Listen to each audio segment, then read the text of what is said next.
السلام علیکم ورحمۃ اللہ وبرکاتہ۔ معزز دوستو، یہ جو موضوع ہے رسول پاک صلی اللہ تعالیٰ علیہ وسلم کی شان میں گستاخی، اور جس کو لے کر کے ایک پورا ہنگامہ بھی برپا ہے عالمی سطح پہ، عام طور سے اس مسئلے کو ہمارے بہت سارے دوست نہیں سمجھتے ہیں، اور خاص طور سے جو ہمارے غیر مسلم بھائی ہیں ان کو یہ نہیں سمجھ میں آتا ہے۔ ان کو لگتا ہے کہ یہ تل کا تاڑ بنا دیا جاتا ہے، یا لوگ اتنا ہنگامہ کیوں کھڑا کرتے ہیں۔ میں نے جائزہ لیا کہ بہت سارے لیبرلز، یعنی وہ سیکولر مائنڈڈ نن مسلمز جو بہت سارے ایشوز میں انڈین مسلمز کو بیک بھی کرتے ہیں، ان کو لگتا ہے کہ اس ریلیجیس ایشو پہ پوری مسلم دنیا کا ایک ہو جانا ٹھیک نہیں ہے، جبکہ وہ بہت سارے ایشوز جو انڈین مسلمز کو کنسرن کرتے ہیں اس معاملے میں وہ مسلمانوں کا ساتھ نہیں دیتے۔ دیکھیے، پہلے اس کو سمجھنا بہت ضروری ہے کہ مسلمان انڈیویجول لیول پہ ایک جو مسلمان ہے اس کا رشتہ اس کے نبی صلی اللہ علیہ وسلم سے کیا ہے۔ آخر ایسا کیوں ہے کہ جب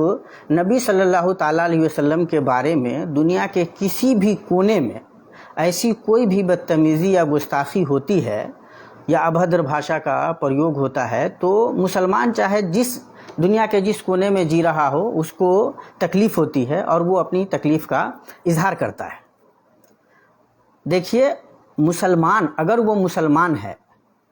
تو وہ ایمان رکھتا ہے کہ اس کے میسنجر، پیغمبر، آخری رسول محمد صلی اللہ تعالیٰ علیہ وسلم اس کے آئیڈیل ہیں، نمونہ ہیں، اور مسلمان ہونے کی حیثیت سے رسول اللہ صلی اللہ علیہ وسلم کی جو پرسنالٹی ہے، آپ کی جو شخصیت ہے، وہ اس کے لیے خود اپنی جان سے زیادہ عزیز ہے۔ مسلمان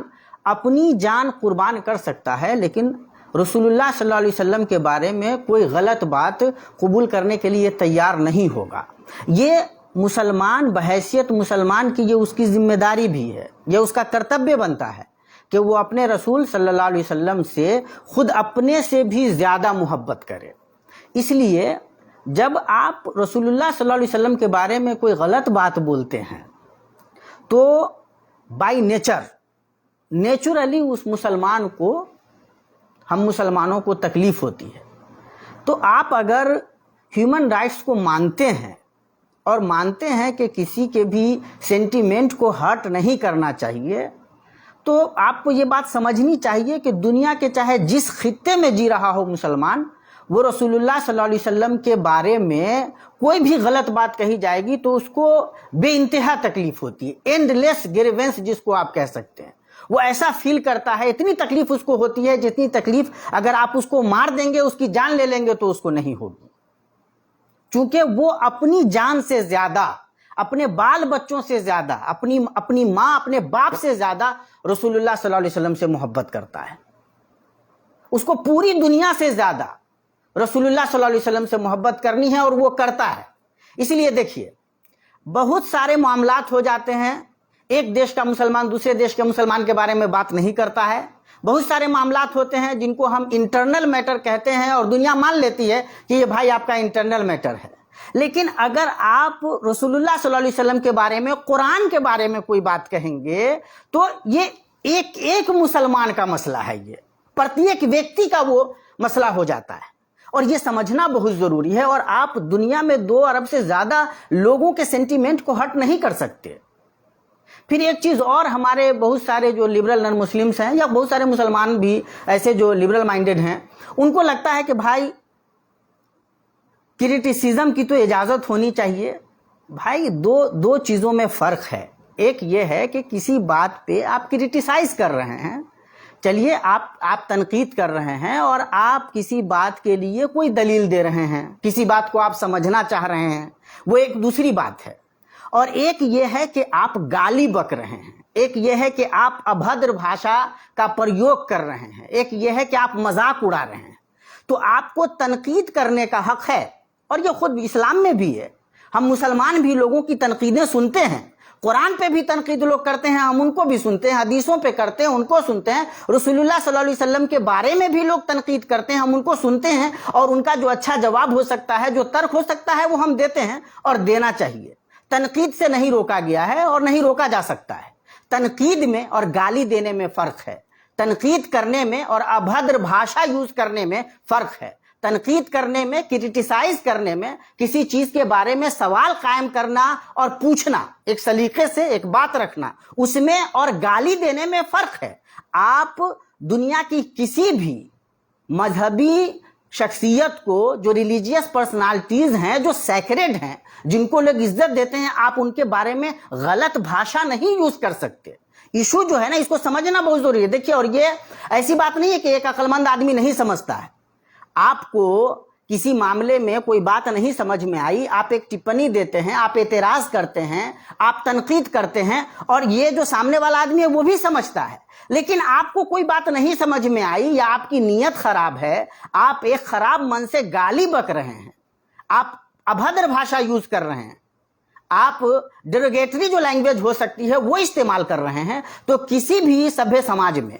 کوئی بھی جو سویلائز سوسائٹی ہے، اس میں آپ کو اس بات کی اجازت نہیں دی جائے گی۔ آپ میں سے زیادہ تر لوگوں کو مجھے یقین ہے کہ اس بات کا اعتراف ہوگا، آپ اس کو مانتے ہوں گے کہ اتنا سب کچھ ہونے کے باوجود مسلمانوں نے دوسرے مذہب کے لوگوں کو الٹی سیدھی بات نہیں کہی۔ جانتے ہیں کیوں؟ اور کبھی کہنی بھی نہیں چاہیے۔ جانتے ہیں کیوں؟ اس لیے کہ خود یہ اسلام باضابطہ منع کرتا ہے کہ آپ دوسرے مذہب کی جو مقدس شخصیات ہیں، جو سیکریٹ ریلیجیس پرسنالٹیز ہیں، ان کو آپ گالی مت دو، ان کے بارے میں ابھدر بھاشا یوز مت کرو، کوئی غلط بات مت کہو۔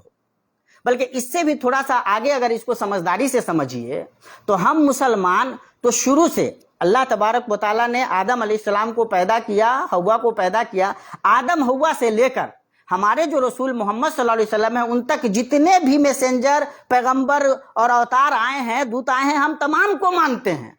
ان جنرل ہم تمام پر اگر ایمان نہ لاویں، ہم ان کو نہ مانیں، تو ہم مسلمان نہیں ہوں گے۔ ان جنرل جتنے بھی قوم میں اللہ نے رسول بھیجا، نبی بھیجا، اپنا میسنجر بھیجا، اس پر ایمان لانا ہماری ذمہ داری ہے، ہمارا کرتبیہ ہے۔ اگر ہم ایمان نہ لاویں تو ہم مسلمان نہ ہوں۔ تو ہم تو کسی بھی پیغمبر، کسی بھی رسول، کسی بھی اوتار دودت کے بارے میں، رشی منی کے بارے میں غلط بات کہی نہیں سکتے ہیں۔ ہم کو ہمارا دھرم ہی اس کی اجازت نہیں دیتا۔ تو اگر کوئی مسلمان کبھی یہ کرتا ہے غلطی سے، تو یہ اپنے دھرم کے خلاف جاتا ہے، یا اپنے دھرم کے وپریت جا کر کے وہ کام کر رہا ہے۔ ہم حضرت عیسیٰ علیہ السلام کو، موسیٰ علیہ السلام کو، موسیٰ علیہ السلام جن کو یہودی مانتے ہیں، عیسیٰ علیہ السلام جن کو عیسائی مانتے ہیں، اور بھی سارے انبیاء کرام۔ اب دیکھیے، موسیٰ علیہ السلام پر اگر ہم ایمان نہ لاویں، ان کو رسول نہ مانیں، عیسیٰ علیہ السلام پر اگر ہم ایمان نہ لاویں، ان کو اپنا رسول نہ مانیں، تو ہم مسلمان نہیں ہیں، ہمارا ایمان ہی مکمل نہیں ہوگا، مسلمان ہی ہم نہیں ہوں گے۔ تو ہم ان کے بارے میں ابھدر بھاشا کا پریوگ کر ہی نہیں سکتے۔ اب سوال یہ ہے کہ کچھ پیغمبر ہیں جن کو قرآن میں منشن کیا گیا، ان کا ذکر ہے، کچھ پیغمبر ہے جن کا ذکر نہیں کیا گیا۔ اس لیے ان جنرل اللہ پاک نے جتنے بھی پیغمبر بھیجے، ہمارا ایمان ہے کہ ہم ان سب پر ایمان رکھتے ہیں۔ اب آپ سوچئے کہ ایک طرف یہ دھرم یہ تعلیم دیتا ہے، یہ سکھاتا ہے، اور دوسری طرف یہ بھی ہے کہ ہم اپنے پیغمبر صلی اللہ علیہ وسلم سے اپنی جان سے زیادہ محبت کرتے ہیں۔ ہم آپ کو اگر کوئی الٹی سیدھی بات کہہ دیں تو آپ کہتے ہیں کہ بھائی مان ہانی کا مقدمہ ہو جانا چاہیے، سینٹیمنٹ کو ہٹ کر دیا، ایک آدمی کی عزت بہت عزیز ہے۔ تو سوچئے کہ اتنے سارے مسلمان، 2 ارب کے قریب مسلمان رسول پاک صلی اللہ علیہ وسلم سے اپنی جانوں سے زیادہ محبت کرتے ہیں، اور اس کے بغیر ان کا ایمان، وہ مسلمان نہیں ہو پائیں گے اگر وہ اپنی جان سے زیادہ محبت نہیں کریں گے۔ تو آپ جب سینٹیمنٹ ہرٹ کرتے ہیں تو آپ غلط کرتے ہیں۔ آپ جب ابھدر بھاشا کا پریوگ کرتے ہیں تو آپ غلط کرتے ہیں، اور آپ کو سمجھنا چاہیے کسی بھی سبھی سماج میں اس کے لیے جگہ نہیں ہونی چاہیے۔ ہم جب اعتراض کرتے ہیں، ہمارے بہت سارے غیر مسلم بھائیوں نے ہمارے ٹویٹ پہ بھی ہم نے جب مختلف جگہوں پہ نیوز پورٹلز پہ جب کمنٹس کیے یا کچھ آرٹیکل لکھا تو لوگوں نے لکھا کہ بھائی اگر آپ کو محمد صلی اللہ علیہ وسلم کو کوئی غلط بات کہی گئی تو آپ کہتے ہیں کہ آدمی کو اریسٹ ہونا چاہیے اور سزا ملنی چاہیے، تو اگر کوئی کسی اور دھرم کے گرو کے بارے میں اس طرح کی بات کہتا ہے، مقدس شخصیات کے بارے میں کہتا ہے، تو آپ آواز کیوں نہیں اٹھاتے؟ میں کہتا ہوں کہ بھائی ہر جگہ قانون ہے یا نہیں ہے؟ خود ہمارے دیش میں قانون ہے یا نہیں ہے؟ اگر کوئی مثال کے طور پر رام جی کے بارے میں یا شیو جی کے بارے میں یا کرشن جی کے بارے میں یا جو بھی مقدس شخصیات ہیں، ریلیجیس پرسنالٹیز ہیں اور جن کی ہم عزت کرتے ہیں، اگر ان کے بارے میں کوئی بھی آدمی کوئی بھی غلط بات کہتا ہے، ابھدر بھاشا یوز کرتا ہے، گالی دیتا ہے، الٹی سیدھی بات کہتا ہے، تو ہمارے قانون کو کام کرنا چاہیے۔ آپ جا کر کے بالکل پکڑیے، اگر آپ پکڑتے ہیں مسلمان الٹا ہنگامہ کرتا ہے تب کہیے۔ یہ تو بہت ہی زیادہ شرم کی بات ہے، اور یہ پورے ہندو سماج کو بیٹھ کر کے بھی سوچنا چاہیے کہ ایک آدمی، آپ کے سماج کا ایک آدمی پیارے رسول صلی اللہ علیہ وسلم کے بارے میں کوئی غلط بات کہتا ہے، الٹی سیدھی زبان استعمال کرتا ہے، اور آپ اس کو سپورٹ کرنے کی غلطی کرتے ہیں، تو سوچئے کہ خود آپ اپنے دھرم کے وپریت جاتے ہیں۔ کیا واقعتاً آپ کا دھرم، سناتن دھرم یہی سکھاتا ہے؟ اگر آپ کو یہ دھرم نہیں سکھاتا ہے اور پھر بھی آپ ایسے لوگوں کو سپورٹ کرتے ہیں تو آپ اپنے دھرم کو ایک طریقے سے گالی دیتے ہیں، یہ عقل مندی نہیں ہے۔ اب اس سلسلے کا جو ایک پہلو ہے وہ ہمارے حساب سے ایک ملک کا مسئلہ ہے۔ ظاہر ہے کہ آپ نے گالی دی اور اس کی وجہ سے ہمارے پورے ملک کی بدنامی ہوئی۔ بھائی ایک بی جے پی کے وہ ایک اسپوکس پرسن ہیں یا بی جے پی کے وہ لیڈر تھے جنہوں نے ٹویٹ کیا، جندل صاحب، یا پھر مطلب وہ جو جندل، یا مجھے معاف کیا جائے، میں ایسے لوگوں کے لیے صاحب کا استعمال بالکل نہیں ہونا چاہیے، جندل ہوں یا نپور شرما ہوں، یہ ایک پارٹی کے پروکتا ہیں یا ایک پارٹی سے جڑے ہوئے ہیں۔ پارٹی نے ان کو نشکاست کر دیا، ٹھیک ہے، پارٹی نے معطل کیا۔ ہمارے ملک کا قانون کیا کر رہا ہے؟ پولیس کیوں ان کے خلاف ایکشن نہیں لے رہی ہے؟ بھائی اگر وہ قانون کے خلاف جا رہے ہیں، اور ظاہر ہے ہمارے یہاں قانون ہے، ایسی بات نہیں کہ نہیں ہے، دو گٹوں کے درمیان نفرت کی دیوار حائل کرنے کی کوشش کرنا اور اس طرح کی صورتحال پیدا کر دینا، پورے ملک کو بدنام کر دینا، ہمارے پورے دیش کو لے کر کے ابھی پوری دنیا میں، مسلم دنیا میں بطور خاص جو صورتحال بنی ہوئی ہے، اس کا ذمہ دار کون ہے؟ یہ دو لوگ ہیں۔ تو سوال یہ ہے کہ قانون اپنا کام کیوں نہیں کر رہا ہے؟ ان کی جو پارٹی ہے ان کو بھی احساس ہو گیا کہ یہ غلط کیا ہے، انہوں نے تو نکال دیا اپنی پارٹی سے۔ آپ جو لا انفورسمنٹ اتھارٹیز ہیں وہ کیا کر رہی ہیں؟ ان کو اپنا کردار ادا کرنا چاہیے یا نہیں کرنا چاہیے؟ آپ جب کردار ادا نہیں کرتے ہیں، جیسے ہی انہوں نے وہ غلط بات کہی تھی، بلکہ اس ٹی وی چینل کو بھی سوچنا چاہیے کہ وہ اپنے چینل سے اس طرح کی باتوں کو کس طرح سے وہ کیا کہتے ہیں لوگوں تک پہنچنے دیتا ہے، اس طرح کی باتوں کو کہنے کی اجازت وہ کیسے دیتا ہے؟ اتنی بڑی وہ اینکر ہیں، پرانی ہیں، اس فیلڈ کی جانکار ہیں، کیا ان کو نہیں پتا ہے کہ اس طرح کی باتیں نہیں کہی جا سکتی ہیں؟ تو ان کے خلاف بھی تو ایکشن ہونا چاہیے نا۔ ہماری جو ریگولیٹریز باڈیز ہیں وہ کیا کرتی ہیں؟ کیوں سو جاتی ہیں؟ اور پوری دنیا میں جو دیش کی بدنامی ہو رہی ہے ان دو لوگوں کی وجہ سے، تو ان کو تو مطلب دیش کے خلاف ہونے کا ان کے اوپر مقدمہ دائر کر دینا چاہیے یار۔ ان دونوں کی وجہ سے بتائیے ہم کتنے پریشان ہو رہے ہیں، ہمارا دیش کس نظر سے دیکھا جاتا ہے۔ اور بجائے اس کے کہ ہم ایسے لوگوں کو کنٹرول کریں، الٹا ہم ایسے لوگوں کی سپورٹ میں اگر کھڑے ہو جاتے ہیں یا لا کام نہیں کرتا ہے تو آپ دوسرے لوگوں کو موقع دیتے ہیں۔ تو میں سمجھتا ہوں کہ ٹھیک ہے، دنیا کے لوگوں کی آواز کے دباؤ میں بی جے پی نے ان پر ایکشن لیا، اسی طرح سے اس سے پہلے ایکشن لے لینا چاہیے تھا ہمارے ملک کے قانون کو۔ اگر ایکشن نہیں لیا گیا تو ایکشن لیا جانا چاہیے، اور ایسے لوگوں کے لیے کسی بھی اچھے معاشرے میں، کسی بھی سبھی سماج میں جگہ نہیں ہونی چاہیے۔ میں پھر کہتا ہوں، اگر کوئی مسلمان بھی کسی بھی دھرم کے مقدس شخصیت کو الٹا سیدھا بولتا ہے، گالی دیتا ہے، تو قانون کو اپنا کام کرنا چاہیے۔ اسی طرح اگر کوئی اسلام کے بارے میں، رسول اللہ صلی اللہ علیہ وسلم کے بارے میں، قرآن کے بارے میں الٹی سیدھی بات کہتا ہے تو یقینی طور پہ اس پہ لازماً کارروائی ہونی چاہیے۔ یہ اگر کارروائی ٹائم پہ ہو گئی ہوتی تو دیش کی جتنی بدنامی ہو رہی ہے اتنی بدنامی نہیں ہوتی، اور جن دیشوں سے ہمارے بہت اچھے تعلقات رہے ہیں، ہمارے رشتے بہت اچھے رہے ہیں، ان سے ہمارے تجارتی تعلقات ہیں، ہمارے ہر طرح کے تعلقات ہیں، ان کے پاس ہم اپنے آپ کو کمزور کر رہے ہیں، جھکنا پڑ رہا ہے ہمیں۔ تو یہ تو، اور کیا اپوزیشن پارٹیز کو بھی سوچنا چاہیے کہ بھائی بی جے پی پہ دباؤ بنائیے، انفورس جو ہماری لا انفورس جو اتھارٹیز ہیں، جن کو قانون، جن کے ہاتھ میں قانون ہے، ان اداروں کو آگے آ کر کے کام کرنا چاہیے۔ یہ زیادہ افسوس کی بات یہ ہے کہ قانون کام نہیں کر رہا ہے۔ اگر قانون کام کرتا تو یہ صورتحال نہیں سامنے آتی۔ اور یقین جانے کہ مطلب جب دیش بدنام ہوتا ہے یا دیش کو کوئی ہانی پہنچتی ہے تو کسی ایک کمیونٹی کو پہنچتی ہے، ایسی بات نہیں ہو، پوری کمیونٹی کو پہنچتی ہے۔ ہم مسلمانوں کے لیے، بھارتیہ مسلمانوں کے لیے تو یہ دوہرا درد ہے۔ جیسے ہی انہوں نے یہ بات کہی، ہم بھی اپنے رسول پیارے صلی اللہ علیہ وسلم سے بے انتہا محبت کرتے ہیں، اپنے دیش سے بھی پیار کرتے ہیں، اور رسول پاک صلی اللہ تعالیٰ علیہ وسلم سے اپنی جانوں سے زیادہ محبت کرتے ہیں۔ ہم نے آپ کو بتلایا کہ بھائی یہ آدمی غلط بات بول رہا ہے، اس نے ٹویٹ کر دیا، یہ خاتون غلط بات بول رہی ہیں، وہ الٹی سیدھی باتیں کر رہی ہیں، آپ ان کو لگام لگاؤ، ان کے خلاف ایکشن لو۔ آپ نے ہماری بات نہیں مانی، ہمارے درد کو آپ نے سمجھا ہی نہیں۔ دنیا نے آپ کو مجبور کیا تو آپ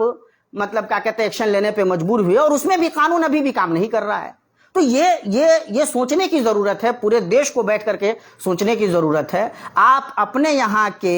20 کروڑ کی آبادی کی بات نہیں سنتے، اس آبادی کا درد آپ کو نہیں سمجھ میں آتا ہے، لیکن جب دنیا آپ کو مجبور کرتی ہے تو آپ سمجھنے پہ مجبور ہو رہے ہیں۔ چلیے پھر بھی، لیکن قانون کو اس سے پہلے کام کرنا چاہیے تھا جتنا پہلے بی جے پی نے کام کیا۔ بی جے پی ٹھیک ہے کہ رولنگ پارٹی ہے، لیکن وہ ایک پارٹی ہے، اور ملک بی جے پی سے بڑا ہے۔ کسی بھی پارٹی سے دیش جو ہے نا بہت بڑا ہے، دیش کو ایکشن لینا چاہیے تھا۔ یہ انفارچونیٹ ہے کہ دیش ایکشن ابھی تک نہیں لے پایا ہے۔ دیش اگر ایکشن لیتا، اور اس کے بعد ملک کے پورے خطے میں جو صورتحال پیدا ہوئی، ظاہر ہے کہ آپ اگر یہ سمجھتے ہیں کہ آپ نیشنل ٹی وی چینل پہ بیٹھ کر کے رسول اللہ صلی اللہ علیہ وسلم کو گالی دیں گے اور مسلمانوں کو تکلیف نہیں ہوگی، وہ اس پہ احتجاج نہیں کریں گے، وہ پروٹیسٹ نہیں کریں گے، تو آپ غلطی کرتے ہیں۔ وہ کریں گے، ان کو اتنی تکلیف ہوتی ہے کہ آپ سوچ نہیں سکتے ہیں، بہت تکلیف ہوتی ہے، اور کوئی بھی مسلمان دنیا کے کسی بھی کونے میں ہوگا اس کو تکلیف ہوگی۔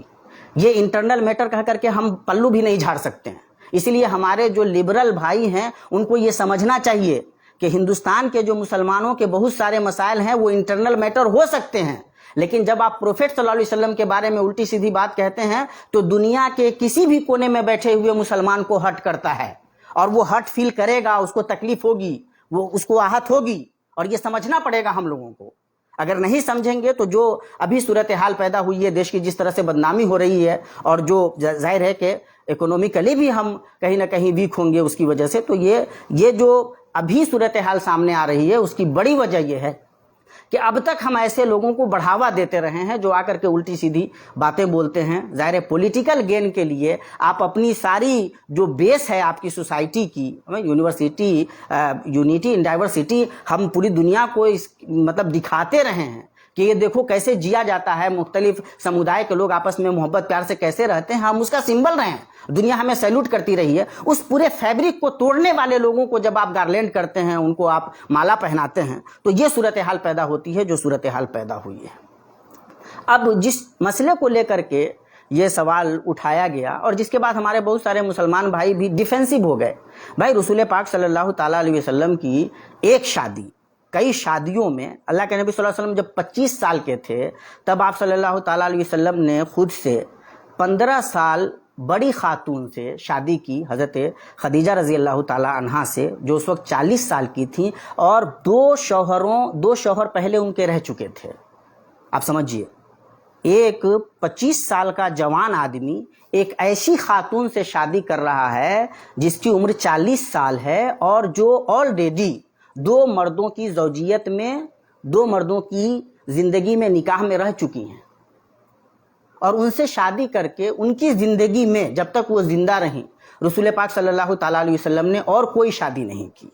ان کے علاوہ اور 9 لوگوں سے رسول پاک صلی اللہ تعالیٰ علیہ وسلم نے نکاح کیا، اور وہ تمام کی تمام وہ خواتین تھیں جو شوہر دیدہ تھیں، جو آلریڈی ان کی شادی کہیں ہوئی تھی، یا مطلقہ تھیں، یا ان کے شوہر انتقال کر گئے تھے، ودوس تھیں، ودوا تھیں۔ ایسی خواتین سے اللہ کے نبی صلی اللہ تعالیٰ علیہ وسلم نے شادی کیا۔ ایک شادی حضرت عائشہ صدیقہ رضی اللہ تعالیٰ عنہا سے ہوئی، جس وقت نکاح ہوا اس وقت 6 سال کی عمر تھی، اور جب آپ صلی اللہ علیہ وسلم نے رخصتی جب آپ صلی اللہ علیہ وسلم کی ہوئی تو اس وقت حضرت عائشہ صدیقہ رضی اللہ تعالیٰ عنہا کی عمر 9 سال کی تھی۔ یہ بخاری شریف کی روایت ہے، اور حضرت عائشہ رضی اللہ تعالیٰ عنہا خود بیان کرتی ہیں۔ قرآن حکیم کے بعد جو سب سے صحیح کتاب ہے ہم مسلمانوں کی یہاں، یہ اس کی روایت ہے۔ اور یہ روایت کون بیان کر رہا ہے، یہ بات کون بیان کر رہی ہیں؟ وہ خود بیان کر رہی ہیں حضرت عائشہ صدیقہ رضی اللہ تعالیٰ عنہ۔ حضرت عائشہ رضی اللہ تعالیٰ عنہ کی جو اسلامک زندگی ہے، وہ فرماتی ہیں کہ میں ایک ایسے گھر میں پیدا ہوئی کہ میں نے جب سوچنا سمجھنا، چیزوں کو پہچاننا وچاننا شروع کیا تو میرا گھر مسلمانوں کا گھر تھا۔ یعنی وہ جب پیدا ہوئی ہیں تو ان کے گھر میں اسلام نظر آ رہا ہے ان کو۔ تو یہ جو مطلب ڈیفینسو ایک نیریٹو چلانے کی کوشش کی گئی کہ نہیں بہت ساری روایتوں میں دوسری باتیں بھی آئی ہیں، اور اس وقت حضرت عائشہ رضی اللہ تعالیٰ عنہ کی ایج جو ہے نا 9 سال نہیں تھی بلکہ 15 یا 16 سال تھی۔ بھائی میرے، جتنی باتیں کہی جا رہی ہیں میں آپ کو بتاؤں کہ یہ صرف ہماری مروبیت ہے، یہ ڈیفینسو موڈ ہے، ہم ڈرے ہوئے ہیں آج کے لوگوں کی الٹی سیدھی باتوں سے۔ حضرت عائشہ صدیقہ رضی اللہ تعالیٰ عنہ کی جو پوری زندگی ہے وہ آپ دیکھ لیجئے، اللہ کے نبی صلی اللہ تعالیٰ علیہ وسلم کے ساتھ جو وہ جی رہی ہیں وہ زندگی دیکھ لیجئے، آپ صلی اللہ تعالیٰ علیہ وسلم جو ان کے ساتھ معاملات کر رہے ہیں وہ دیکھ لیجئے۔ حضرت عائشہ صدیقہ رضی اللہ تعالیٰ عنہ کی وہی ایج ہے جو ایج بخاری شریف میں بیان کی گئی ہے اور جو انہوں نے خود بیان کیا ہے۔ آدمی اپنے بارے میں زیادہ جانتا ہے یا کوئی دوسرا آدمی زیادہ جانتا ہے؟ اور پھر یہ جو آپ بیان کر رہے ہیں، بھائی آج کے زمانے میں 10-12 سال کی عمر میں شادیاں ہو رہی ہیں۔ انڈیا میں دیکھ لیجئے 84% وہ لوگ جن کی شادیاں 10-12 سال کی ایج میں ہوئی ہیں نن مسلم ہیں، ہندو ہیں۔ میرے پاس ساری رپورٹس ہیں، میں نے اس درمیان ساری چیزوں کو پڑھنے کی بھی کوشش کی ہے۔ میں اپنے تجربے سے بتا رہا ہوں، 9 سال اور 10 سال کی عمر میں لڑکیاں بالغ ہو رہی ہیں۔ یہ کون ایسی تعجب خیز بات ہے؟ اس معاشرے میں، جس معاشرے میں رسول پاک صلی اللہ تعالیٰ علیہ وسلم نے حضرت عائشہ صدیقہ رضی اللہ تعالیٰ عنہ سے شادی کی، ایک بندے نے کوئی اعتراض کیا ہو؟ بھائی وہ عام، مطلب بالکل نارم تھا، وہ عام بات تھی، عام بات تھی، اس عمر میں شادیاں ہو رہی تھیں، ہوتی تھیں۔ آج بھی بہت ساری جگہوں پہ اس عمر میں شادی ہو جاتی ہے۔ ہمارے یہاں تو 12 سال ایج تھا باضابطہ برٹش گورنمنٹ تک کہ 12 سال کی ایج میں لڑکیاں شادی کر سکتی ہیں۔ آپ اندازہ لگائیے، یعنی لیگل طریقے سے شادی کر سکتی تھی۔ یہ جو پورا معاملہ ہے وہ ظاہر ہے کہ عرف جس کو کہتے ہیں، جو کسی بھی سماج کا رواج ہوتا ہے، وہاں کی ریتی ہوتی ہے، وہاں کا چلن ہوتا ہے، اس سے جڑا ہوا ہوتا ہے۔ رسول پاک صلی اللہ تعالیٰ علیہ وسلم نے شادی کی، جس خاتون سے شادی کی وہ اتنی خوش رہیں کہ کہا نہیں جا سکتا ہے۔ ایک موقع سے جب اللہ کے نبی صلی اللہ تعالیٰ علیہ وسلم کو اللہ تبارک و تعالیٰ نے یہ کہا کہ یہ خواتین آپ سے کھانا خرچہ بہت زیادہ مانگتی ہیں، تو ان کو کہیے جن کو رہنا ہے رہیں اور جن کو جانا ہے وہ جائیں، چونکہ اس گھرانے میں، محمد کے گھرانے میں رہنے کے لیے تو صبر و ضبط سے کام لینا پڑے گا۔ تو دیکھیے حضرت عائشہ صدیقہ رضی اللہ تعالیٰ عنہ نے اللہ کے نبی صلی اللہ تعالیٰ علیہ وسلم سے کیا کہا کہ اللہ کے نبی صلی اللہ علیہ وسلم نے کہا کہ دیکھو میں تم سے ایک مشورہ کرنا چاہتا ہوں اور ایسی بات ہے۔ تو حضرت رسول پاک صلی اللہ تعالیٰ علیہ وسلم سے حضرت عائشہ صدیقہ رضی اللہ تعالیٰ عنہ نے کہا افیکا یا رسول اللہ کے نبی صلی اللہ علیہ وسلم آپ کے بارے میں مجھے کسی اور سے، ماں باپ سے، اس سے پوچھنے کی ضرورت پڑے گی؟ میں آپ کو کبھی چھوڑ کر جا سکتی ہوں، آپ کے علاوہ زندگی کا تصور کر سکتی ہوں؟ تو حضرت رسول پاک صلی اللہ تعالیٰ علیہ وسلم نے جو زندگی جی ہے حضرت عائشہ کے ساتھ، دیکھیے جو ایک جوان عمر بیوی ہیں ان کے ساتھ کس طرح کا رشتہ ہونا چاہیے، کیسے کھیلنا چاہیے ان کے ساتھ، ہنسی مذاق کرنا چاہیے، کیسے ان کی عمر کے جو تقاضے ہیں ان کا خیال کرنا چاہیے، اس کی پوری ڈیٹیل خود حضرت عائشہ رضی اللہ تعالیٰ عنہ کی زبانی احادیث میں، صحیح احادیث میں موجود ہیں۔ اللہ کے نبی صلی اللہ علیہ وسلم ان کے ساتھ ریس کرتے ہیں، دوڑ لگاتے ہیں، اللہ کے نبی صلی اللہ علیہ وسلم ان کے ساتھ مطلب کھیل کود کرتے ہیں۔ اللہ کے نبی صلی اللہ تعالیٰ علیہ وسلم جب دیکھتے ہیں کہ وہ اپنی ہم سہیلیوں کے ساتھ کھیل رہی ہیں تو آتے ہیں، پھر حضرت عائشہ صدیقہ رضی اللہ تعالیٰ عنہ چلی آتی ہیں، وہ کیا کہتے ہیں پہلوانوں کا وہ کیا کہتے ہیں مقابلہ ہو رہا ہے، وہ رسول پاک صلی اللہ تعالیٰ علیہ وسلم کی کندھے پہ ہاتھ رکھ کے حضرت عائشہ رضی اللہ تعالیٰ عنہ دیکھ رہی ہیں۔ اور یہ ساری چیزیں جب آپ سمجھیں گے، یہ ایک زاویہ ہے یار، رسول پاک صلی اللہ تعالیٰ علیہ وسلم اسوہ ہیں ہمارے۔ ساری بیویاں اگر اسی طرح سے مطلب ایک بھی کنواری بیوی نہیں رہ جاتی تو یہ جو بہت ساری چیزیں ہمارے لیے اسوہ کے درجے میں ہیں، اور ظاہر ہے کہ ہر مسلمان کی زندگی میں یہ ساری چیزیں آتی ہیں، تو وہ اسوہ کہاں ملتا؟ تو حضرت عائشہ صدیقہ رضی اللہ تعالیٰ عنہ سے آپ صلی اللہ تعالیٰ علیہ وسلم کی شادی ہر اعتبار سے آئیڈیل شادی ہے۔ حضرت عائشہ رضی اللہ تعالیٰ عنہ اتنا اس پہ مطلب گرو محسوس کرتی ہیں کہ مت پوچھیے، وہ اتنا فخر کرتی ہیں کہ مت پوچھیے۔ اور پوری انسانی تاریخ میں حضرت عائشہ صدیقہ رضی اللہ تعالیٰ عنہ کے لیول کی مفکر خاتون آپ کو نہیں ملیں گی، اتنی اعلیٰ خیالات کی حامل ہے، اتنی پڑھی لکھی اور اتنی مضبوط دانش مند ہے